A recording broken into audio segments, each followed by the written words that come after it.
ನಮಸ್ಕಾರ. ಅವನಿ designs and ಕ್ರಿಯೇಷನ್ಸ್ಗೆ ಸ್ವಾಗತ. Friends, ಹೊಲಿಸಿಕೊಳ್ಳಲು ಬಾರದ ಬ್ಲೌಸ್ ಪೀಸ್ ಇದ್ದರೆ ಸುಮ್ಮನೆ ವೇಸ್ಟ್ ಮಾಡೋಕ್ಕಿಂತ ಇವತ್ತೊಂದು ಸೂಪರ್ ಆದ ಒಂದು ಐಟಮನ್ನು ತೋರಿಸ್ತೀನಿ. ಹಾಗೆ ನಮ್ಮ ಹತ್ರ ನಮ್ಮ ಮನೆಯಲ್ಲಿ ಮಕ್ಕಳಿದ್ಬಿಟ್ರೆ ಸಣ್ಣ ಸಣ್ಣ ಟೆಡ್ಡಿ ಬೇರ್ಗಳಂತೂ ಸಖತ್ತಾಗಿರುತ್ತೆ. ಬಟ್ ಅದೇನಾಗುತ್ತೆ, ಕೊನೆಗೆ ಅದರದ್ದು ತಲೆ ಕಟ್ ಮಾಡಿದ್ರು, ಕಿವಿ ಕಟ್ ಮಾಡಿದ್ರು, ಹಾಗೆ ಹೀಗೆ ಅಂತ ಹೇಳಿ ಅದರ ಒಳಗಡೆ ಇರೋ ಸ್ಪಂಜ್ ಇರುತ್ತಲ್ಲ, ಅದು ನಮಗೆ ಸಿಗ್ತಾ ಹೋಗುತ್ತೆ. ಆ ಸ್ಪಂಜ್ ಸುಮ್ಮನೆ ಎಲ್ಲೆಲ್ಲೋ ಬಿಸಾಕೋದ್ಕಿಂತ ಆ ಸ್ಪಂಜು ಮತ್ತು ಹೊಲಿಸಿಕೊಳ್ಳಲು ಬಾರದ ಬ್ಲೌಸ್ ಪೀಸಿಂದ ಇವತ್ತೊಂದು ಸೂಪರ್ ಆದ ಐಟಮನ್ನು ಮಾಡೋಣ. ಮತ್ತು ನಮ್ಮ ಮನೆಯ ಅಂದವನ್ನು ಕೂಡ ಇದರಿಂದ ಹೆಚ್ಚಿಸ್ಕೊಬೋದು. ನಾನೀಗ ಇಲ್ಲಿ ಏನು ಮಾಡಿದ್ದೀನಿ, 4 ಲೇಯರ್ ಬಟ್ಟೆಯನ್ನು ಇಟ್ಕೊಂಡಿದ್ದೀನಿ.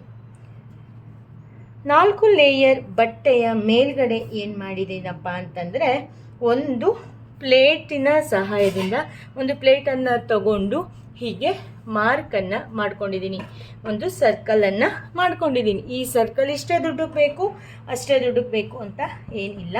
ಇದನ್ನು ಈಗ ನಾವು ನೀಟಾಗಿ ಬೇಕಾದ್ರೆ ಇಲ್ಲಿ 4 ಲೇಯರ್ ಇರೋದ್ರಿಂದ ಜಸ್ಟ್ ಮಿಡಲಲ್ಲಿ ಒಂದು ಪಿನ್ನನ್ನು ಹಾಕ್ಕೊಂಡು ಆ ಕಡೆ ಈ ಕಡೆ ಆಗದೆ ಇರೋ ಹಾಗೆ ಈಗ ಸರ್ಕಲ್ಲಾಗಿ ನಾವು ಕಟ್ ಮಾಡ್ಕೊಂಡ್ಬಿಡೋಣ.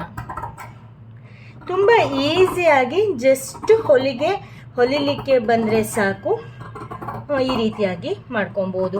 ಫ್ರೆಂಡ್ಸ್, ಏನಪ್ಪ ಅಂತಂದರೆ, ನಮ್ಮ ಮನೇಲಿ ಟೆಡ್ಡಿ ಬೇರ್ ಇಲ್ಲ, ನಮ್ಮನೆ ಮಕ್ಕಳು ಹಾಳು ಮಾಡಿಲ್ಲ ಅಂತ ಆದರೆ ಏನು ಮಾಡಿ, ಟೆಡ್ಡಿ ಬೇರಿನ ಒಳಗಡೆ ಇರೋ ಸ್ಪಂಜೇ ಬೇಕು ಅಂತ ಏನೂ ಇಲ್ಲ. ಈಗ ಅದರ ಬದಲು ನಾವು ಬಟ್ಟೆ ಕಟ್ ಮಾಡಿದ ಸಣ್ಣ ಸಣ್ಣ ಪೀಸ್ಗಳಿರುತ್ತಲ್ಲ, ಅದನ್ನೆಲ್ಲ ಸುಮ್ಮನೆ ಬಿಸಾಕೋ ಬದಲು ಈ ರೀತಿ ಇದನ್ನು ಮಾಡಿಟ್ಕೊಂಡ್ರೆ ಯೂಸ್ ಆಗುತ್ತೆ. ತುಂಬ ಚಂದವಾಗಿ ಕೂಡ ಕಾಣಿಸುತ್ತೆ. ಫ್ರೆಂಡ್ಸ್, ನೀವು ಯಾರೆಲ್ಲ ನಮ್ಮ ಚಾನಲ್ನ ಸಬ್ಸ್ಕ್ರೈಬ್ ಮಾಡಲಿಲ್ವೋ ಸಬ್ಸ್ಕ್ರೈಬ್ ಮಾಡಿ, ಪಕ್ಕದಲ್ಲಿರೋ ಬೆಲ್ ಐಕಾನ್ನ ಪ್ರೆಸ್ ಮಾಡಿ. ಹಾಗೆ ನಿಮಗೆ ಯಾವ ರೀತಿಯ ವಿಡಿಯೋಗಳು ಬೇಕು ಅಂತ ಕಾಮೆಂಟ್ ಬಾಕ್ಸಲ್ಲಿ ತಿಳಿಸಿ. ಆನಂತರ ನೀವು ಯಾವ ಊರಿಂದ ನಮ್ಮ ವಿಡಿಯೋವನ್ನು ನೋಡ್ತಾ ಇದ್ದೀರಾ ಅಂತಲೂ ಕೂಡ ತಿಳಿಸಿ. ನೋಡಿ ಫ್ರೆಂಡ್ಸ್, ಈಗ ನಾನೇನು ಮಾಡಿದೆ, 4 ಲೇಯರ್ ಬಟ್ಟೆಯನ್ನು, ಅಂದರೆ ಇದು ತೆಳು ಇದೆಯಲ್ಲ, ಅದಕ್ಕಾಗಿ 4 ಲೇಯರ್ ಬಟ್ಟೆಯನ್ನು ತಗೊಂಡು ಮಾಡ್ತಾ ಇದ್ದೀನಿ ಅಷ್ಟೇ. ಈಗ ಏನು ಮಾಡಬೇಕಪ್ಪ, ಒಂದು ಇಷ್ಟು ಜಾಗವನ್ನು ಬಿಟ್ಟು, ನಮಗೆ ಉಲ್ಟಾ ಮಾಡ್ಕೊಳ್ಳಿಕ್ಕೆ ಒಂದು ಇಷ್ಟು ಜಾಗವನ್ನು ಬಿಟ್ಟು ಸುತ್ತಲೂ ಕೂಡ ಈ ರೀತಿಯಾಗಿ ಸ್ಟಿಚ್ ಮಾಡಿಕೊಂಡು ಬರೋಣ. ಇದರೊಳಗೆ ಇದ್ದರೂ ಕೂಡ ನೋ ಪ್ರಾಬ್ಲಮ್. ಹೀಗೆ ಸ್ಟಿಚ್ ಮಾಡಿಕೊಂಡು ಸುತ್ತಲೂ ಕೂಡ ಸ್ಟಿಚ್ ಮಾಡಿಕೊಂಡು ತಗೊಂಡು ಬರ್ತೀನಿ.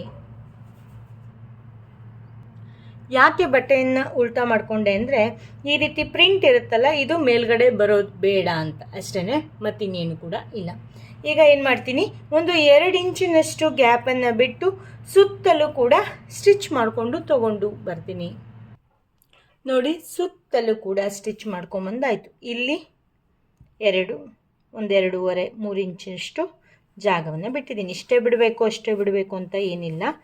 ಈಗ ಏನು ಮಾಡಬೇಕು, ಇದನ್ನು ಪೂರ್ತಿಯಾಗಿ ಉಲ್ಟಾ ಮಾಡಬೇಕು. ನಾವು ತುಂಬ ಬಟ್ಟೆಯನ್ನು ಹೊಲಿತಾ ಇದ್ದರೆ ಸುಮ್ಮನೆ ಬಟ್ಟೆ ಹೊಲಿದಿದ್ದ ಪೀಸು ಸುಮ್ಮನೆ ವೇಸ್ಟ್ ಮಾಡೋಕ್ಕಿಂತ ಈ ರೀತಿಯಾಗಿ ಮಾಡಿಟ್ಕೊಂಡ್ರೆ ಮಲಗಲಿಕ್ಕೂ ಕೂಡ ಪಿಲ್ಲೋ ರೆಡಿ ಮಾಡ್ಕೊಬೋದು. ತುಂಬ ಯೂಸ್ ಆಗುತ್ತೆ.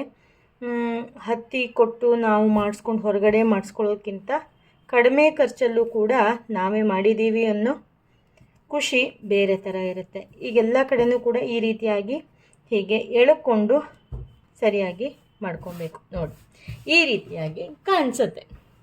ಈಗ ಇಲ್ಲಿ ಓಪನ್ ಇದೆಯಲ್ಲ, ಈಗ ಏನು ಮಾಡಬೇಕಪ್ಪ ಅಂತ ಅಂದರೆ, ಸ್ಪಂಜ್ ಇರುತ್ತಲ್ಲ ಫ್ರೆಂಡ್, ನಾನು ಇಲ್ಲಿ ಸ್ಪಂಜನ್ನು ತುಂಬ್ತಾ ಇದ್ದೀನಿ. ಬಟ್ಟೆ ಹೊಲಿದಿದ್ದು ಕೂಡ ಇದೆ, ಆದರೂ ನಾನಿಲ್ಲಿ ಸ್ಪಂಜನ್ನು ತುಂಬ್ತಾ ಇದ್ದೀನಿ. ನೋಡಿ, ಸುಮಾರು ಸ್ಪಂಜ್ ಇದೆ. ಈಗ ಇದರ ಒಳಗಡೆ ತುಂಬುವಷ್ಟು ಸ್ಪಂಜನ್ನು ತುಂಬಿಕೊಂಡು ತಗೊಂಡು ಬರ್ತೀನಿ. ಇದೇ ರೀತಿಯಾಗಿ ಸ್ಪಂಜನ್ನು ತೆಕ್ಕೊಂಡು ತುಂಬಿಕೊಂಡ್ರೆ ಆಯಿತು. ಇದಾದರೆ ಸ್ಮೂತಾಗಿ ಬರುತ್ತೆ. ನಾವು ಇದನ್ನು ಹಾಕೋದಾದರೆ, ವೇಸ್ಟ್ ಬಟ್ಟೆಯನ್ನು ಹಾಕೋದಾದರೆ ಸ್ವಲ್ಪ ಸಣ್ಣದಾಗಿ ಕಟ್ ಮಾಡಿ ಹಾಕಿದರೆ ಮಾತ್ರ ಅದು ಸ್ಮೂತಾಗಿ ಬರುತ್ತೆ. ಈಗ ಇದನ್ನು ಪೂರ್ತಿ ನಾನು ಈ ರೀತಿಯಾಗಿ ತುಂಬಿಸ್ಕೊತೀನಿ. ನಿಮಗೆ ಇದೇ ರೀತಿಯ ಯಾವ ರೀತಿಯ ವಿಡಿಯೋಗಳು ಬೇಕು ಅಂತ ಫ್ರೆಂಡ್ಸ್ ಪ್ಲೀಸ್ ಕಾಮೆಂಟ್ ಮಾಡಲಿಕ್ಕೆ ಮರಿಬೇಡಿ.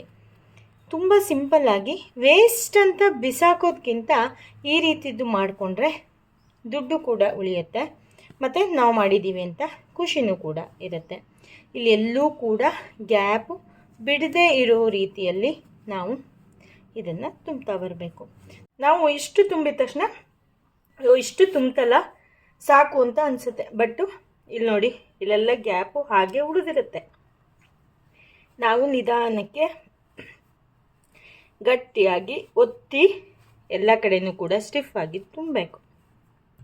ಹೀಗೆ ಪೂರ್ತಿ ತುಂಬ್ಕೊಂಡು ತೊಗೊಂಬರ್ತೀನಿ. ಕೊನೆಗೆ ಫಿನಿಶಿಂಗ್ ಹೇಗೆ ಮಾಡಬೇಕು ಅಂತ ಹೇಳ್ಕೊಡ್ತೀನಿ. ನೋಡಿ ಪೂರ್ತಿಯಾಗಿ ತುಂಬಿ ಆಯಿತು. ಇಷ್ಟು ತುಂಬಿ ಆದ ತಕ್ಷಣ ಮುಗೀತು, ಇಲ್ಲೊಂದು ಸ್ಟಿಚ್ ಹಾಕೊಂಬಿಟ್ರೆ ಮುಗೀತು ಅಂತ ಅಂದ್ಕೊಂಬೇಡಿ. ಇನ್ನೂ ಒಂದು ಕೆಲಸ ಇದೆ, ಅದೇನು ಅಂತ ಹೇಳ್ತೀನಿ. ಅದಕ್ಕೂ ಮುಂಚೆ ನಾವಿಲ್ಲಿ ಏನು ಮಾಡೋಣ, ಹೀಗೆ ಫೋಲ್ಡ್ ಮಾಡಿಕೊಂಡು ಇಲ್ಲಿ ಸ್ಟಿಚ್ಚನ್ನು ಮಾಡ್ಕೊಂಡು ಬರೋಣ. ಮಾಡ್ಕೊಂಡು ತೊಗೊಂಬರ್ತೀನಿ. ಆಮೇಲೆ ಏನು ಮಾಡಬೇಕಂತ ಹೇಳ್ತೀನಿ. ಸ್ಟಿಚ್ ಹಾಕ್ಕೊಂಡು ಬಂದೆ ನೋಡಿ, ಈ ರೀತಿಯಾಗಿ ಸ್ಟಿಚ್ ಹಾಕ್ಕೊಂಬಂದೆ. ಈಗ ಏನು ಮಾಡಬೇಕು, ಹೀಗೆ ಹೊಡೆದು ಎಲ್ಲ ಕಡೆಯೂ ಕೂಡ ಕರೆಕ್ಟಾಗಿ ಮಾಡಬೇಕು. ಆಮೇಲೆ ನಾನು ಏನು ಮಾಡಿದ್ದೀನಿ, ಇಲ್ಲೊಂದು ಸೂಜಿಯನ್ನು ತಗೊಂಡಿದ್ದೀನಿ. ಈ ಸೂಜಿಯಿಂದ ಇಷ್ಟು ದೊಡ್ಡದು ಇದಾಗಲ್ಲ ಅಂತಂದರೆ ದೊಡ್ಡ ಸೂಜಿಯನ್ನೇ ತೊಗೊಳ್ಳಿ. ಸಣ್ಣ ಸೂಜಿ ತೊಗೊಂಡ್ರೆ ಅಲ್ಲಿವರೆಗೂ ಹೋಗಲ್ಲ ಅಂತಂದರೆ ನಾನಿಲ್ಲೊಂದು ದೊಡ್ಡ ಸೂಜಿಯನ್ನು ತೊಗೊಂಡಿದ್ದೀನಿ. ಅದಕ್ಕೆ ಒಂದು ನಾಟನ್ನು ಹಾಕ್ಕೊಂಡಿದ್ದೀನಿ. ಆ ದಿಂಬಿನ ಮಿಡಲಲ್ಲಿ ಎಲ್ಲಿದೆ ಅಂತ ನೋಡಿಕೊಂಡು ಈ ಕಡೆ ಪಾರ್ಟಿಗೆ ನಾವು ಚುಚ್ಚಬೇಕು. ಚುಚ್ಚಿ ಹೀಗೆ ತೆಗಿತೀನಿ. ಆ ನಂತರ ಏನು ಮಾಡ್ತೀನಿ, ಒಂದೇ ಒಂದು ಬೀಡ್ಸನ್ನು ಹಾಕ್ತೀನಿ. ಬೀಡ್ಸ್ ಹಾಕಿ ವಾಪಸ್ ಪಕ್ಕಕ್ಕೇನೆ ಹೀಗೆ ವಾಪಸ್ ಚುಚ್ಚುತ್ತೀನಿ. ಚುಚ್ಚಿ ಇಲ್ಲಿ ನಾವು ಫಸ್ಟ್ ನಾಟ್ ಹಾಕಿದ್ವಲ್ಲ ಅದರ ಹತ್ತಿರಕ್ಕೆ ತಗೊಂಡು ಬರಬೇಕು. ಹೀಗೆ ಹೀಗೆ ಇಷ್ಟು ಆದಮೇಲೆ ಈ ಕಡೆನೂ ಕೂಡ ಒಂದು ಬೀಡ್ಸನ್ನು ಹಾಕಬೇಕು. ಬೀಡ್ಸನ್ನು ಹಾಕಿ ಟೈಟಾಗಿ ಎಳೆದು ಹೀಗೆ ಹಿಡ್ಕೊಂಡು ಮತ್ತೆ ವಾಪಸ್ ಚುಚ್ಚುತ್ತಾ ಇದ್ದೀನಿ.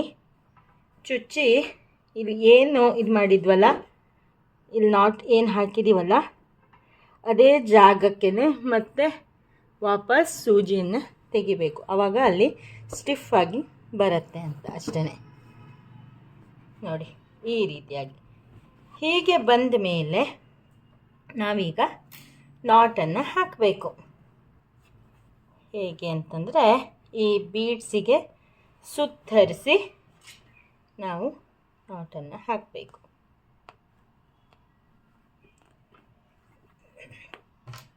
ಹೀಗೆ ಮಾಡಿ ಹೀಗೆ ಗಟ್ಟಿಯಾಗಿ ನಾಟನ್ನು ಬಿಚ್ಚದೇ ಇರೋ ರೀತಿಯಲ್ಲಿ ಹಾಕ್ಕೋಬೇಕು. ನೋಡಿ ಈ ರೀತಿಯಾಗಿ ಕಾಣಿಸುತ್ತೆ. ಬೇಕಾದ್ರೆ ಇನ್ನೊಂದು ಸರಿ ಟೈಟಾಗಿ ನಾಟನ್ನು ಹಾಕ್ಕೊಳ್ಳಿ. ಬೇಕಾದ್ರೆ ದಾರವನ್ನು ಕಟ್ ಮಾಡ್ಕೊಂಬಿಡ್ಬೇಕು. ಫಸ್ಟು ಬೀಡ್ಸಿಗೆ ಸುತ್ತರಿಸಿ ಹೀಗೆ 2 ಸರಿ ಫಸ್ಟು ಹೀಗಿಟ್ಕೊಂಡು ಹೀಗೆ 2 ಸರಿ ನಾಟ್ ಮಾಡ್ಕೊಳ್ಳಿ. ಮಾಡಿಕೊಂಡು ಈ ಬೀಡ್ಸಿನ ಕೆಳಗಡೆ ಬರೋ ರೀತಿಯಲ್ಲಿ ದಾರವನ್ನು ಈ ರೀತಿಯಾಗಿ ಟೈಟಾಗಿ ಎಳಿಬೇಕು. ಎಳೆದು ಇಲ್ಲಿ ದಾರ ಏನಿದೆಯಲ್ಲ ಅದನ್ನು ಕಟ್ ಮಾಡಿಬಿಡಬೇಕು. ನೋಡಿ ಎಷ್ಟು ಚೆನ್ನಾಗಿ ಕಾಣಿಸ್ತಾ ಇದೆ ಅಲ್ವಾ. ನಾನು ಇದನ್ನು ಈಗ ಸೋಫಾದ ಮೇಲೆ ಇಟ್ಟು ತೋರಿಸ್ತೀನಿ ಎಷ್ಟು ಚೆನ್ನಾಗಿ ಕಾಣಿಸುತ್ತೆ ಅಂತ. ನೋಡಿ ಎಷ್ಟು ಚೆನ್ನಾಗಿ ಕಾಣಿಸ್ತಾ ಇದೆ ಅಲ್ವಾ ಸೋಫಾಕ್ಕೆ. ನಿಮ್ಮ ಮನೆಯ ಸೋಫಾಕ್ಕೆ ಕಲರ್ ಮ್ಯಾಚಿಂಗನ್ನು ಮಾಡ್ಕೊಬೋದು, ಆವಾಗ ಕೂಡ ಚೆನ್ನಾಗಿ ಕಾಣಿಸುತ್ತೆ. ನಿಮಗೆ ಇದು ಇಷ್ಟ ಆಯಿತು ಅಂತ ಅಂದ್ಕೊತೀನಿ. ಇಷ್ಟ ಆದರೆ ಈಗಲೇ ಲೈಕ್ ಮಾಡಿ, ಶೇರ್ ಮಾಡಿ, ಕಾಮೆಂಟ್ ಮಾಡಿ. ನೀವಿನ್ನೂ ನಮ್ಮ ಚಾನಲ್ನ ಸಬ್ಸ್ಕ್ರೈಬ್ ಆಗದೇ ಇದ್ದರೆ ಪ್ಲೀಸ್ ಸಬ್ಸ್ಕ್ರೈಬ್ ಮಾಡಿ. ಹಾಗೆ ನಮ್ಮ ಫೇಸ್ಬುಕ್ ಪೇಜನ್ನು ಕೂಡ ಫಾಲೋ ಮಾಡಿ ಅಂತ ಹೇಳ್ತಾ ಇವತ್ತಿನ ವಿಡಿಯೋವನ್ನು ಮುಗಿಸ್ತೀನಿ. ನಿಮ್ಮ ಪ್ರೀತಿ ಸದಾ ಇರಲಿ. Thank you, bye, take care, ಶುಭ ದಿನ. ವಿಡಿಯೋ ನೋಡಿದ್ದಕ್ಕಾಗಿ ಧನ್ಯವಾದಗಳು. ನೆಕ್ಸ್ಟ್ ಅಪ್ಡೇಟಿಗಾಗಿ ಕಾಯ್ತಾ ಇರಿ. Thank you, bye, take care, ಶುಭ ದಿನ.